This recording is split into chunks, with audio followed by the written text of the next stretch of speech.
Did everyone have a good New Year's? I did. No, I got ill. You got ill. I got ill. Did you have a good New Year, Maddie? Maddie? Maddie? Yeah, I mean, it was brilliant enough. Started off 2024 with Holly getting mistaken as me. I feel like, my identity has been If your stolen. 2024 is only starting now, it's a bit late. I mean, to be fair, I was saying earlier that, like, January is just its grace on existence. Like, nothing really feels in place. You're awesome though, so I mean I wouldn't mind getting mixed up with you. I'd love those tattoos. I would.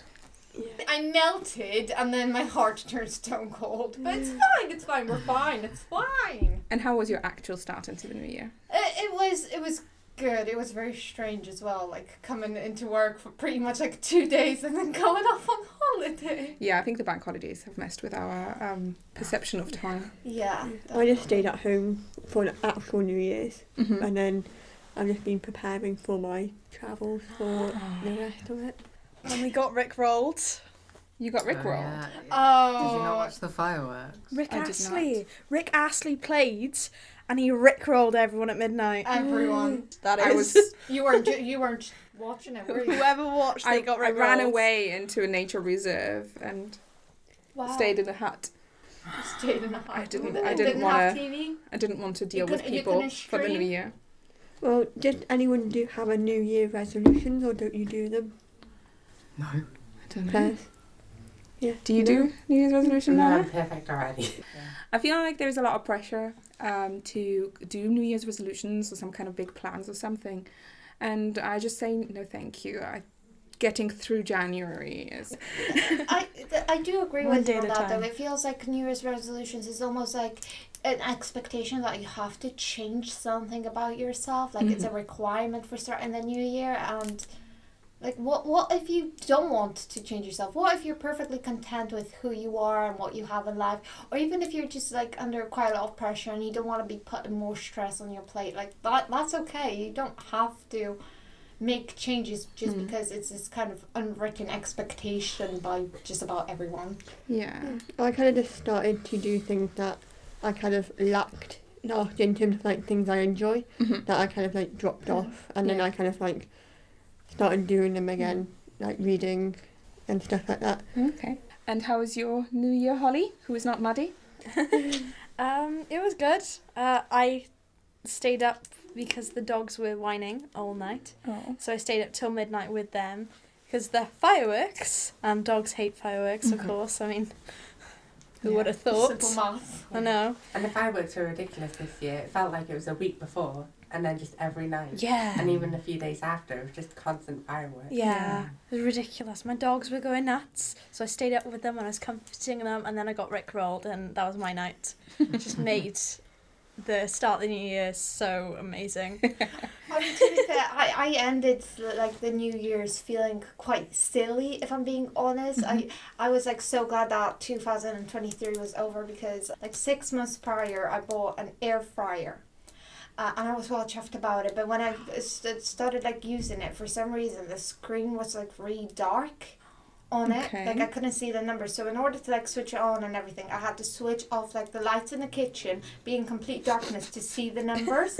Both my dad and I were trying to like figure out, and we were like, I think the air fryer is just broken, like we'll have to take it back at some point. We were jumping between that and like just leaving it and turning off the light every time.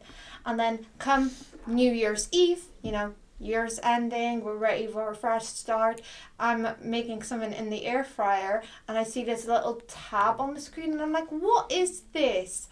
I pull it and it turns out there was like this really thick sticker on it the entire time, and that's why the lights were just so dim. For 6 months I thought I bought a broken air fryer, only to realise that I just didn't notice And the you sticker. kept it for 6 months thinking it was broken. Well, imagine going back to the store and be like, it's broken, and be like, what's wrong with it? And then Find another one, and then it's, This one's broken too. No, literally though. But the thing is, like, I'm one of those people who irrationally doesn't want to be a bother to others. So like, if I'm in a restaurant and I order something and the order comes wrong, I'm like, I'll just eat it. It's fine. It's fine. It's totally fine. I'm allergic to fish, but it's fine. Yeah, no, so even though, like, Got an EpiPen. I mean, technically the air fryer still works. It's just really hard to see the numbers. But I mean, like, I'm not gonna take it back for that. It's fine. I can manage. I'll just do the count because you couldn't see the numbers at all. So I was like, right, I want 15 minutes. 1, 2, 3, 4, 5, and then just spend the rest of New Year's Day laughing and crying with my dad because we were both too silly to realise there could have been a sticker on there. Since we were talking about New Year's, did you hear about the twins who were born on New Year's? Like on different years. Yeah. They're technically born in 2023 and 2024. That's going to be like an argument when they get older. Mm-hmm. Yeah. The I was thing- born a year before you. Isn't this year also a leap year? Yeah. There's going to be more arguments there. I think birthdays this year are going to be an interesting matter. That's the thing though, that's going to be a bit strange because if you go by like years alone, then yeah, technically one of them is going to be counted as like younger than the other, and I suppose it's going to be strange for like birthday parties as well because technically one was born on the 31st of December while the other one was born on the 1st of January. So do they have separate birthday parties? I always found it odd. I have a friend who was born on the 31st of December, and I thought, it's such a weird thing to like have a sort of fixation on. I thought, your birthday's always this year. Because like, you know, when you have a birthday, say my birthday's in February, in March my birthday's next year. Yeah. So her birthday is always this year. Because it's right at the end. Yeah. So It's either today or this year. your birthday ends and then it's this year again. And it's like, wow. Yeah, true. What a world. And you're calling Maddie peculiar. I think we are all peculiar in our own ways. Thank you very much. And even more beautiful as a result. I just took my, little peculiar label and bedazzled it. I'm surprised the date of birth is even counted to that specific, like, we pulled out one twin, then the next, and that's technically different birthdays. Pull that. You're just like, It's like a it's like a magic trick with the handkerchief where it just keeps coming and coming and coming. wonder how many twins are in here. Could you just imagine, like, you know what? We found a new method for birthing children. Grab, pull, and pull. I think many a mother would be quite glad for it. Is it in Korea where like it's counted as like when a baby's born they're 9 months old or however long the pregnancy has been? I thought they did it when it was born, it was 1 year, and then it's plus 1 year every time the new year comes round. Oh. Yeah. So there's this like Wow. technically like completely different. I love seeing ignorant things. And learning something. I mean, I could be wrong too. No, you are right. And Lana, how was your New Year? Yeah, it was fine. It just feels like the years come around too quickly. Like, I need at least 2 years to deal with the last year. No. Yeah, definitely. The rate of 1 year per year is just too bad. 1 year per year. It's almost like the concept of we need more days between like Saturday and Sunday, but it's just on a bigger scale. Yeah, I think the 4-day week would definitely make things easier for everyone. But It's revolutionary if you speak. I think we should slow down considering we still can't get our bearings on whether we should be doing all the like time changes throughout the year, going like to summertime and wintertime and summertime and wintertime. that is confusing every time. When is the next one happening? Well, we're in GMT right now, which Yeah. is UTC plus 0. Yeah. So just like normal time, centre of the year. Yeah. And when is it Time. changing? And then in like March, I think it changes summertime. Yeah, just summertime. Okay, so got time. There's been talks for years about like stopping it because it confuses people, but then as much as they talk about like not doing it anymore, they still do it. I think it's because of farmers. Farmers are Yeah. against changing that. But Yeah. I'm not sure what. What it is, but I hear it's like the anecdote was there was this German guy who changed it because the idea was that it was more productive. Because if people had more hours in the evening, then they'd be out doing stuff later. Considering that like winter time, it gets dark at like 3 p.m. You're not going to be out working, are you? It's dark outside. It is not even like, what, maybe it's 6 o'clock right now? It is 6:20 right now. Oh, God was close enough. And yeah, we're Precise. If he's got a watch. I do have a watch. Oh. And on that note, welcome to today's episode. We are in January 2024. I hope you all had a good new year. Last episode we did talk a little bit about a recap of 2023. What are we going to be talking about this? What's been going on? What's been Golden happening? Globes. Pardon? Golden Globes. The Golden Globes have happened. Oh yeah. I feel like that was like a big topic like last week and it's sort of died down a little bit. But I'm personally still a little bit involved. I don't know who won what. Who won? I got a few names. Apparently Emma Stone won Best Comedy Actress for Poor Things. That was amazing to watch. Was it? Because of Jennifer Lawrence? No. Possibly. Well, all I remember of Jennifer Lawrence is she mouthed, "If I don't win, I will leave." And then Emma Stone won? Yeah. But her reaction. Did Jennifer Lawrence leave? I think she did, I think. Oh! But she left to get ready for Mm-hmm. the party, I think. But she was really excited when Emma had won. Yeah. Yeah. She cheered so loud. Aw. I mean, So sweet. my only real question about the Golden Globes is who tripped this time, because I feel like every time there's a Golden Globe, someone trips. I think the comedian who presented the awards to the Barbie movie tripped hard on his own tongue. Well, there you go then. Yeah, so that was a thing. I don't know who gave him the job, but apparently he only had like a week or something to prepare it. So Yeah, but even then, like, beyond He didn't Tim. get slapped. Yeah. I mean, that's a callback. That. Yeah. But beyond him being like sort of overtly misogynistic towards the Barbie cast, it just wasn't funny. Like around that part, like that wasn't funny objectively. But then like the jokes about Oppenheimer, he went on and on about how long it was. It's like, yeah, I started it last Just like this year. joke. It's my New Year's resolution to finish it in 2024. It's like, Yet again, Oppenheimer won Best Picture Drama. Yeah, Director, and both Cillian Murphy and Robert Downey Jr. won awards for their roles. So I think I have yet to see it, so the fact that Robert Downey Jr. is in it is actually news to me. Love Robert Downey. If he's about to go And then home later today, like, alright, let's watch it now. there are quite a few big names in Oppenheimer. Like, who else is it? It's Albert Einstein, he's in it. Oh, you're joking. Really? Yeah. That's so weird. I always thought he was dead. One final shit. He came back for like a reunion style type of thing. With his old mate Oppenheimer. No, that was Cillian Murphy. Let's not be silly now. Okay, so who played I don't know who played Albert Einstein? That's the name. Albert Einstein, we established this, come on. Florence Pugh is in it. Florence Pugh. Yeah. Oh, she's a banger. Matt Damon is in it. Emily Blunt. Emily Blunt. Gary Oldman. Josh Peck, the one from Drake Yeah. and Josh, I think he's Yeah, in it. he's in it. Yeah. Rami Malek. Rami Malek. Yeah. Oh yeah. I love Um, him. We love them all. So, yeah, With his work. quite a lot of like big names. Tom Conti played Albert Einstein. I think that's how you pronounce his surname. Tom Conti. Yeah. He does not look familiar to me. Probably, but I doubt he'll be watching and send over an email that shouts at us.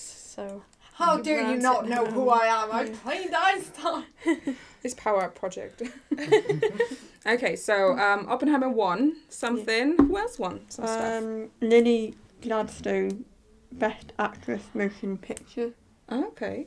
Um, For that's- which film? I have no idea. Gutted. We'll never know. If you know, listeners, please tell us. Barbie beat Taylor Swift documentary, winning the Best Award of Best Cinematic and Box Office Achievement. I love that because all you see is Sam just going, yes. Not a It's not Swiftie film, here. is it? It's not a film. It's a No. documentary. It's a Yeah. gig. It's a joke. Yes. And then Ali Wong and Stephen, and I think how you Yeah. pronounce their name, are the first and second Asian American actors to win in their categories. But I'm Ooh. not too sure Which what category? Which category. Can only assume that was for the Netflix show Beef. Surely they are both in it, right? I'm I'm not sure. Might be a comedy TV show or something like that. I do like Ali Wong. She's an alright comedian. Yeah. Alright. It's an alright movie. I like her. She's all right. She's right leg. Hey, don't steal my thing. Okay, so that was the Golden Globes. Yeah. Saltburn. Oh Yeah. yes, yeah. I watched Saltburn. Apparently you had a load of opinions. I do have opinions about it. I have, Opinions you can say? yeah. Well, I think I'm not the target audience. Personally, yes, I did think it was very gross. Yes, I also think that was exactly what the director intended to do. I also think it was really beautiful. It had a really good soundtrack and so well shot, so well acted. Absolutely stunning piece of cinematography. But it's just so gross. Why would you? That's the point. I don't watch a film to be made uncomfortable. But apparently some people do. You enjoyed it, didn't you? Yeah. I Okay. watch things to be. I like subversive film. I like to feel uncomfortable because like it's just a reaction. That's what art is. Like you're supposed to have an emotion triggered, and then an emotion is triggered, and it's like okay, this is good. Yeah, that's exactly what I was saying Yeah. earlier when we were talking about it. I know it's a good movie because it had the ability to make me feel uncomfortable. Because if it wasn't a good movie, then I'd just watch it and I'd be like, ugh. But the fact that it made me uncomfortable and it made me question things was like, okay, clearly it's good if it makes me react that way. It's like a journey in the manipulation that the main character exerts not only on the people around him, but on the audience. Because you start off and you're like, oh, You he's feel sweet. sorry for Oh, him. love He him. built up this story that you're like, you him. feel empathetic towards, and it's like, oh, he's been through so much, and then stuff starts coming out, and you're like, And it's Yeah, that point where you find out, I think, where he's lied about his parents, that like everything's a bit like when oh. they turn up at home, and it just seems like that. So there when is the obviously breakfast. misleading happening in it. Personally, I felt like that was quite evident quite early on. To me, it was more about like, you know he's lying, but you want him to get what he wants until you reach a certain point where, no, wait. Don't Wait. glower at me. Sorry, okay, I take it back. I think it's the journey of seeing someone wanting something and sort of going, yeah, you get what you want, and then being turned against them to a point. Like seeing them do horrible things and sort of like the first time you're like, oh, that's a bit weird, but I'll allow it. And then the more it happens, it's like, you're weird, you're odd, You you're an know. oddball. I think it genuinely is as well the thing that like at the beginning you're kind of stuck between two places because you're kind of sitting there like, oh, it's obvious that this isn't quite what the truth is. Like there's going to be a plot twist, but at the same time you're kind of sitting there being forced to go, am I just judging a book by its cover? Maybe actually there is that little part of me that thinks it's going to turn out to be exactly what it says. I think also the description of the movie was quite, I wouldn't say misleading because technically it did do what the description said. It just missed out a lot. This guy gets invited to a rich person's house, Yeah. and then you watch the movie, and it's like, I mean, he did get invited, but I don't think that's the main plot line. I guess what I found odd, but I can understand now in retrospect, is that it was described as a comedy. It was funny. In certain parts. You telling me that Richard E. Grant wasn't a massive laugh in Which one is that? The Dad? Oh yeah, he was funny. Yeah, Yeah. he was a laugh. No, I guess there are funny sort of like haha moments in it, but See, I wouldn't say that's. I agree. There were funny moments, but I wouldn't say that the entire film is a comedy. Because for me, it was dark. it was more of like a psychological thing where it just it made me sit there and question so many things, yeah. like about my views on it and about like the character or what was happening, even though it was like bluntly obvious. But I was like, why? Like why would you do this? Do you agree with that, Ollie? How much of it did you manage to watch, Only Holly? watched like 20 minutes. I got halfway through. Halfway. Well, that's okay. I can I see know. that. I can see that being pretty I got grim. to the point where he was with his with the cousin of the house, Oh. and that's when I thought, this is gonna go south so quickly. Let's turn this off and do some homework like a good child. Did you? So because it is a 15, Yeah. It's rated. Apparently, it's rated R in America. Yeah. But Yeah. I'll rate anything R. They're prudes. I mean, Yeah. I do. shows a difference. I do doesn't it? actually think that as a guideline, I would say, you know, if you're 15, only watch this if you're like, you know, you've got a solid stomach. It's pretty grim. It's just because I think everything the director took things like, oh, this could be icky. Let's take it up a notch, and then did a real good job of making it very intensely uncomfortable. Yeah, I think like it's So uncomfortable.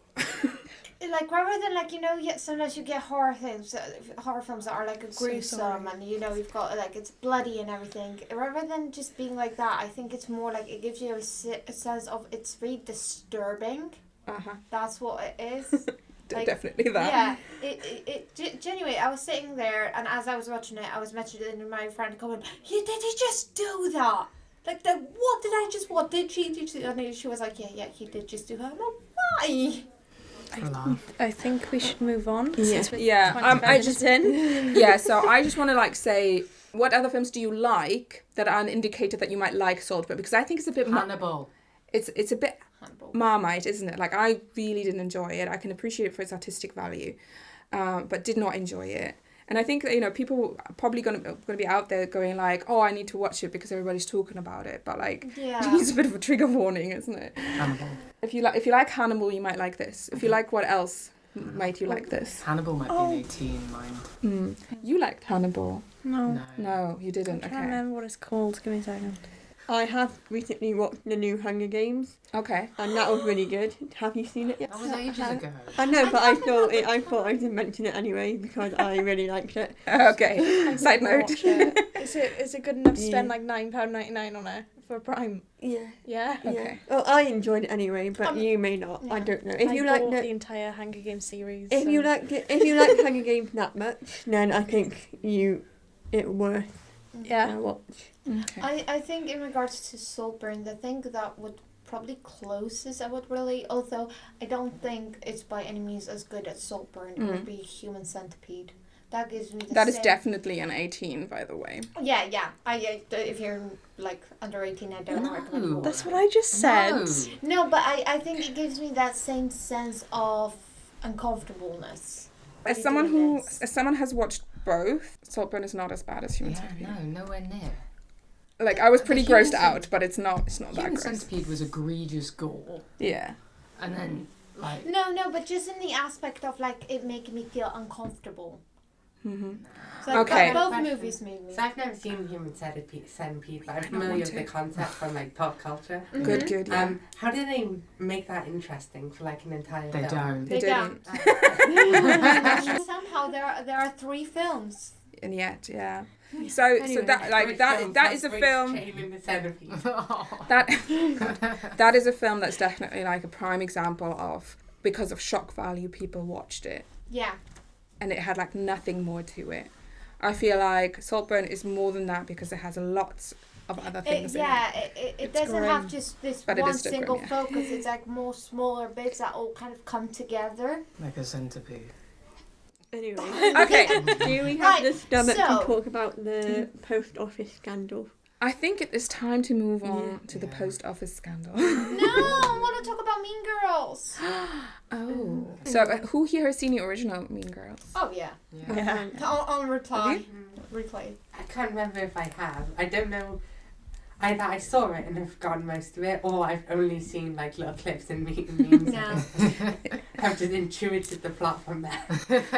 It's not a plot heavy movie, no. I mean, juice of social media is with Reels, especially now. You can watch an entire movie through Reels alone. Like you'll watch like the 20 Reels and you'll know what's happening in the movie without even watching the I movie. think they did do that with Mean Girls. I think one of the studio that released it did like a thing where they basically released it on TikTok, all of it in like 3-minute segment, which is They're just like, oh crazy. Yeah. So But yeah, I'm really curious like how they would have redone it. I can see even from the trailers that they've obviously updated a lot of like the fashion and all of that in it. They didn't advertise it as a musical. Is it actually a musical, the film? Yeah, but they didn't advertise it as a musical. That's what I was confused about, because as you say, it wasn't advertised as a musical, it just was advertised as a remake. Yeah. Apparently it was because of, now I might be wrong, but people get put off by the thought of a film remake being a musical. So they wanted more viewers. Yeah, because the fact, like, finding out that it's a musical kind of puts me off wanting to watch it. I saw a Twitter comment. So yeah, because somewhere. It is not a remake of the film, it is a remake of the musical version of the film. I don't know. I like it when films go into musicals. But the thing is, does the story technically remain the same? No, it doesn't. Or have they changed like the story? It switches from what I've seen and read. It switches from the film to the musical and then the film again. You know, but I mean, like the storyline. So, you know, girl comes to a school, meets three girls. You know, the whole scene of like. It's October 3rd. October 3rd.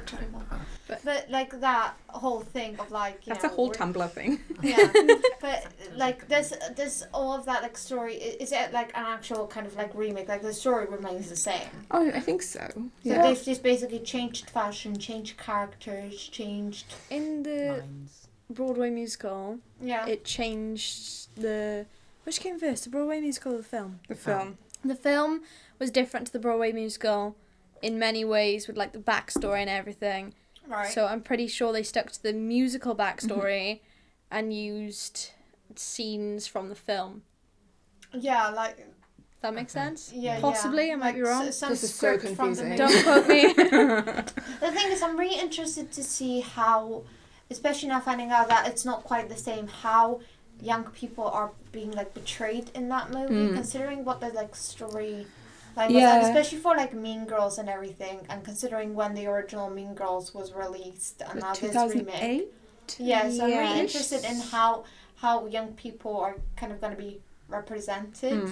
Yeah, because like Mean Girls was very much the stereotype that was live then, and when I think back to 2008, Mean Girls is sort of like feels accurate, and I don't know whether that's real or not, but at the same time it is obviously a stereotype. Like I went to school in Germany and I didn't go to school, like to high school in America. It wasn't like that. The cliques weren't quite like that. And nonetheless, it feels like that's the sort of tint that my memories have. Yeah. Is through media. So I guess it's going to be relevant to young people nowadays when they look back to in the future.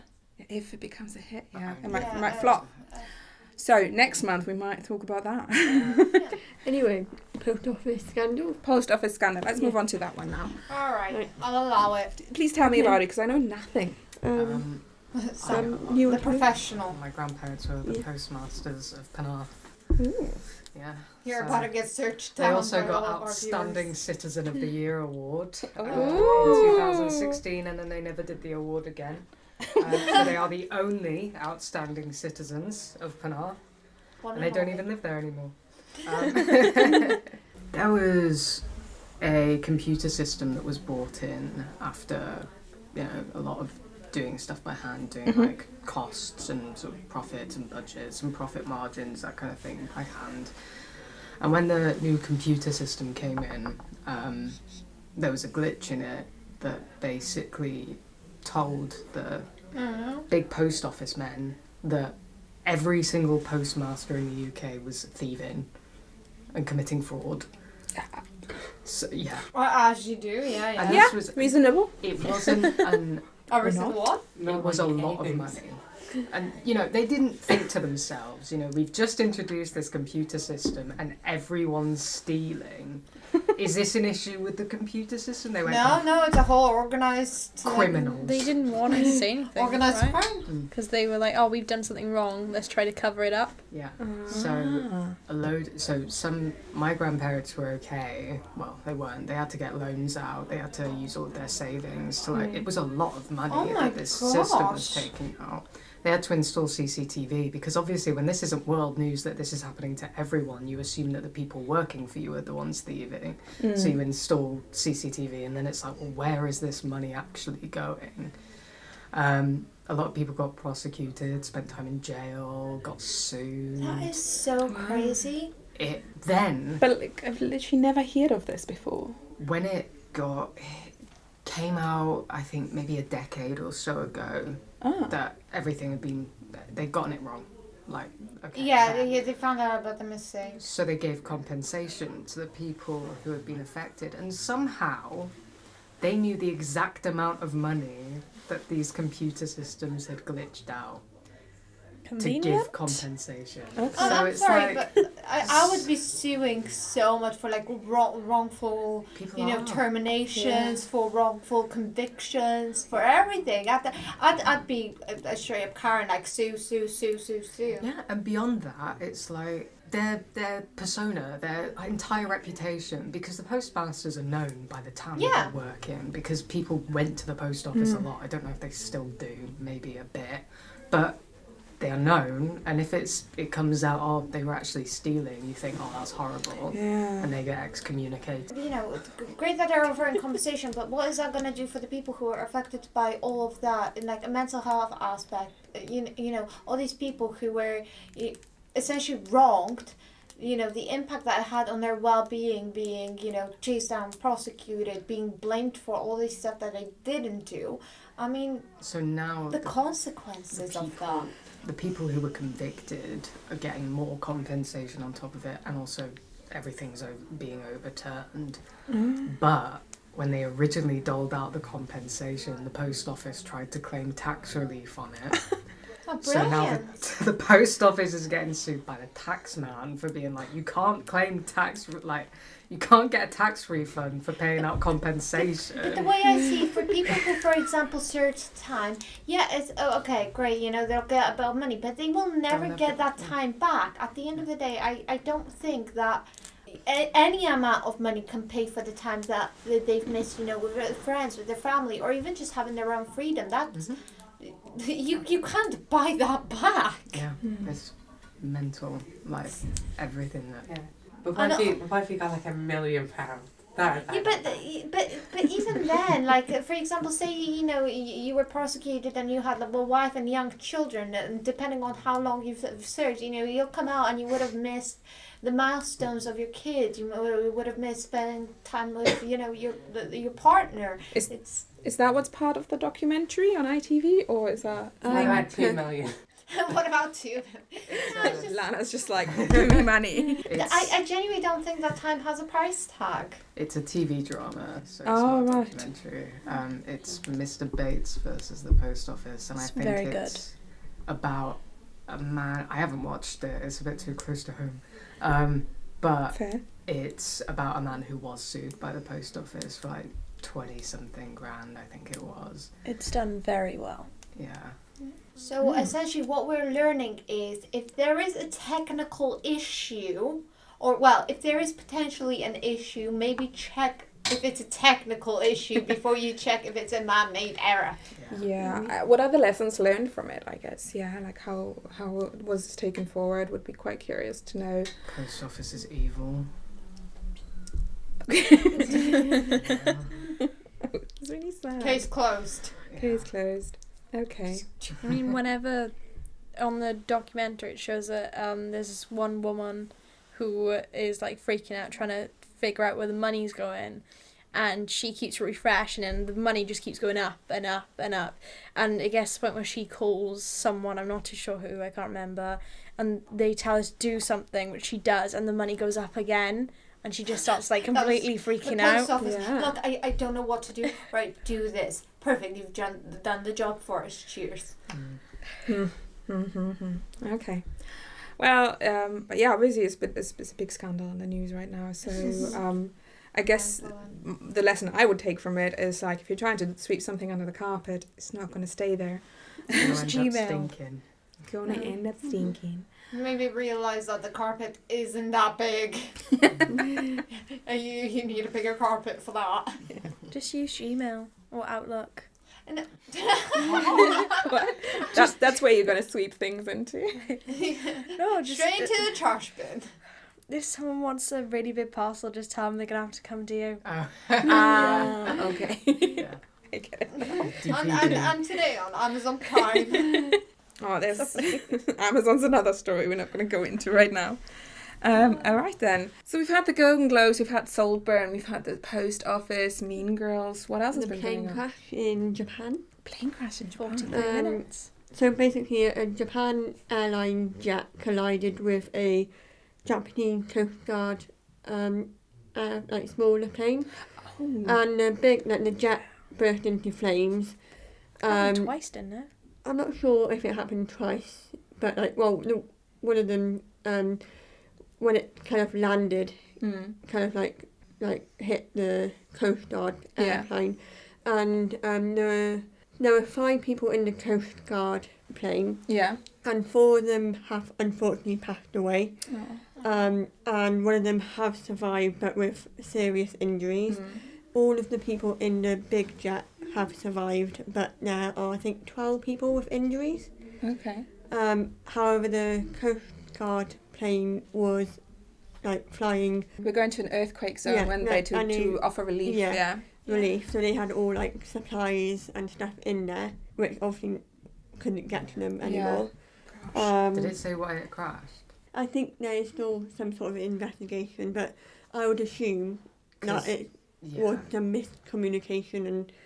Because there was a similar thing that happened in Tenerife years ago, where I think there was a bomb went off at Gran Canaria Airport, so all of the Well, that planes escalated. flying to Gran Canaria Yeah, Airport there went to Tenerife instead, but they didn't communicate that well enough to the people at Tenerife. So There were plane issues with collapsed. landings and Deadliest plane getting crash in out. history. Wow. Yeah. But the actual earthquake in Japan killed 48 people. Okay. Gosh, and, Japan's really hot stuff on their earthquake resistant technology and stuff like that. The thing is in there. I saw a screen recording on TikTok where I know I was on TikTok. Oh my god, a teenager on TikTok. Sorry. This woman was on a Twitch stream, and when the earthquake had happened, and she picked up her phone, saw there was an earthquake, and just moved away from everything and went out of shot, out the camera, and everyone in the comments was freaking out. They were like, oh my god, stay safe, and it's she can't read those comments. I mean, True. It's true. The thought counts. £10 donation, you've got this, girl. And she's cowering under a table. She's trying to turn around and it's I'll send her £5. She's got this. Fling her a fiver. Okay, right. So this all sounds really awful. I guess there are people who are super fascinated by plane crashes, isn't it? So if you are one of those, this might be really fascinating. But has there been any good news? Rugby players will be doing a walk. Is it for cancer? For cancer. Yeah, At cancer. some point. Raising money for cancer. Yeah. Do we know when? They're starting on February 14th. A little book Very of nice. Valentine's answers. Day, yeah. 780 miles. Because it's for one guy's going to be doing all of it, and then other people will be doing stretches of it. So Yeah. they'll be joining him on it. So it's the Welsh coastal region. The guy's from Penarth. Oh, I love it. He's called Craig. He's the not another relative of yours, is it? No. Okay. not this time. So he was he was involved with the Six Nations in some Yeah. capacity. So a load of rugby players are joining him, In support. Shane Williams, with Sam Warburton. This might mean nothing to anyone, but Those are names I've definitely heard before. Shane Williams you'll probably hear about in your Welsh GCSE because he's the hero of the Welsh GCSE. GCSEs. Have you heard of him, Lana? No, I haven't. I dropped out my last year. What about you, Lucy? Yeah. Okay. Craig's already raised £930,000. Nice. for research. Sorry, £930,000. Okay, right, thank you. Not That's nine, amazing. not 930 pounds. It's a lot of money. And it's 780 miles to mark the 78 days it took for him to get his stage 4 cancer diagnosis. So he's doing it. And then it ends on March 10th at the kick-off for Wales v France at the Principality. And he and his kids are going to be the ones like on the pitch. So that's really cute. That's like really heartwarming, especially because like right now I feel like when you go on the news, it's like a lot that you see is just like really upsetting and like really dark or things. So I am actively like searching for like good, positive, heartwarming news stories. Yeah, I think a lot of people are like avoiding, like Lana. Do you watch the news much? No. Yeah. And this is why I didn't enjoy Saltburn either. And I was like, I already have anxiety. I'm very uncomfortable at all times. So what about you? Do you watch the news a lot? I kind of only do it in like small doses just to keep up to date. I kind of just hear the headlines and I'm like, oh, that's good enough for me. Yeah. Holly? My teachers think we watch it every morning. I walk into form and they're like, oh, did you guys see what happened on the news? I'm like, no, I was getting ready for school. Just pop it on. I feel like the news are akin to my generation's newspaper. Like, oh, did you read the newspaper? No. The thing is, now, did you watch the news? No. Yeah. The thing is, I want to stay in the loop, but at the same time, I have this thing that if I find something and it catches my attention, I suddenly like dive so deep into it that like 8 hours later, I'll be leaving my room going, I found so much stuff out. Yeah. It's so stressful. It is. Go down the Wikipedia rabbit hole. Don't. And then you're just like questioning like what even is real, what even is good in this world. I like to try and find like good news websites or Instagram, like some Instagram's the only social media that I'm on. And I try to like make sure I follow them and I like their stuff. You build up your algorithm so that it's got the content that you want. Because like a lot of my friends are really active, like so a lot of them are like sort of into like environmental health, environmental activism or like, you know, political activism and stuff like that. And so even on their stories and stuff, it all comes up, which is obviously great to keep me updated, but also can be kind of overwhelming. So I tried like bring in some good stuff. Yeah. There was a camera captured sighting of a tiger with the cubs for the first time in 10 years in Thailand. Oh, yay! So I guess procreating. And also some other good news. I heard about these people like quite a while ago. They're called black mambas. Oh, yeah, I've heard about them. They are Africa's all-woman female anti-poaching unit. Cool. Love it. They are named after the deadly snake, where they have a significant impact on the local wildlife conservation. You like a bit of women power. They remove snares, traps, and have claimed to have reduced poaching significantly and eliminated rhino poaching within the reserve. Yes! You can watch a documentary about them, I believe, on Netflix. Oh, really? I did not know that. And the documentary is called Black Mambas. What do you guys do to keep your spirits high when feeling a bit overwhelmed by the news? On that subject, feeling overwhelmed by the news, like, don't you guys think that the depressing thing about the news, when it's all these like apocalyptic headlines and such, isn't just that. It's that there are solutions to it and those solutions are being implemented. Like you'll read about these various problems and then you read about some like nerdy sociologist from decades ago who already found a solution. And nobody's doing the solution. Nobody's doing it. There is this problem. We know how to fix it. Yeah. We just won't. It just won't. There And is they're this not, problem. and they will never do it, and you have no power to change it.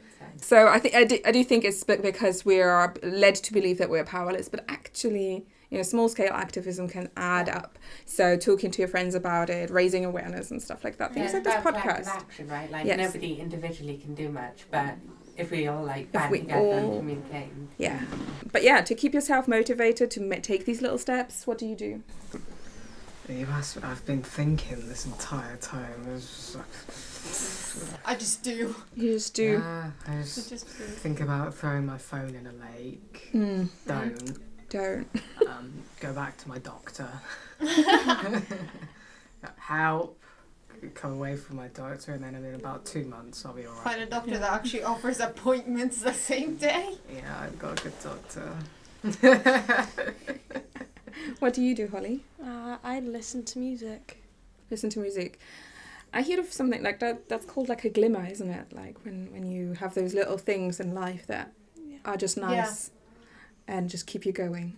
Yeah. What do you do? What's your glimmer? The same as Holly. Listen to music. Music. We should talk about music more then, I think. I remembered what I do. Uh-huh. I always forget because I'm always in a sort of fugue state when I watch it. I rewatch all of The Thick of It. All right. And it's... I don't remember anything that happens in that show, but I've watched it about 7 times. And every time I watch it, I'm like, this is brilliant. Have you seen this? I have never never seen watched it before. Wait, I have. I mean, it's saying I've watched this, but I'm shocked. He's like, I did not expect that I can't happening. believe it, because the last time I was watching it, I was like sideways. Yeah. I was like... It's especially the one where, the person's like, it makes that noise and you're like, your bottom lip is quivering. What do you guys do then? The thick of it is apparently one thing. Like I said, I have to be very careful because I do get like obsessive to a point. Like, I think the last thing that I did, I heard about the news of like Kate Middleton currently being in the hospital, and that led me to reading about Kate Middleton and like and hospitals. No, History of hospitals. no. So it's Kate Middleton, then Kate Middleton and Prince William, and that went to like her having children, and then that went to how they met, and then that went about like how the Queen felt about Kate Middleton. It was like how all royalties are technically connected because they go back to this one royalty whose name I can't actually remember right now. And can I just ask, how does this cheer you up? That's what I mean. It doesn't. Oh. But it's something that I can't really control that well. It just like happens. Like I will literally just read like a line of an article and then 8 hours later I'm like, oh. So I have to be very cautious about like what I'm paying attention to. Mm-hmm. Yeah. Sorry, above all else, we need to protect our mental health. We won't be doing anyone any favours if we don't. This is only like our third episode of season 2, so No, this will be my last episode with you guys. dramatic crying. I'm not ever gonna get over it. I'll be back when I come back. Yeah, then I'll be back when I come back. See you The when I see you. parting words. Like,